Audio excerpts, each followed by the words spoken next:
இல்லை காங்கிரஸ் வந்து தாவேக்கோட போயிட்டோம் அப்படின்றதுக்காக நாம் ஒரு கூட்டணியை பலப்படுத்தலாம் அப்படின்ற மாதிரி சில ஊடகங்களை பேசுகிறதா இருக்கட்டும், சில கட்சி தலைவர்களே பேசுகிறதா இல்லை இருக்கட்டும். காங்கிரஸ் வந்து தாவேக்காவுடைய போயிரட்டும் அப்படின்றதுக்காக வந்து இப்பவும் சொல்கிறேன், காங்கிரஸ் என்ற ஒரு கூட்டணி நான் வந்து இப்போ தாவேக்காவோட அவங்க வராங்க வரல அது வந்து ரெண்டாம் பட்சம்.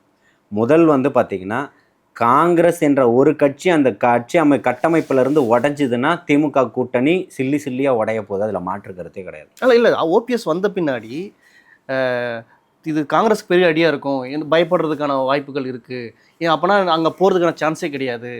ஏன்னா ஒரு பக்கம் வந்து இந்த அமைச்சர்கள்லாம் வராமல் இருந்தால் தாவேக்கு ஒரு பலமாக இருக்குன்ற மாதிரி சொல்லலாம். ஆனால் ஒரு பக்கம் ஓபிஎஸ்லேருந்து தேமுதிகலேருந்து வரும்போது இல்லை இவங்க பலம் சேர தாவேக்காவிற்கு தான் பலம் அதிகம். நீங்கள் வந்து மக்கள் கருத்தையும் பார்க்கணும். இப்போ வந்து நான் வந்து தாவேக்காவினுடைய ஆதரவு நிலைப்பாட்டில் இருக்கேன்.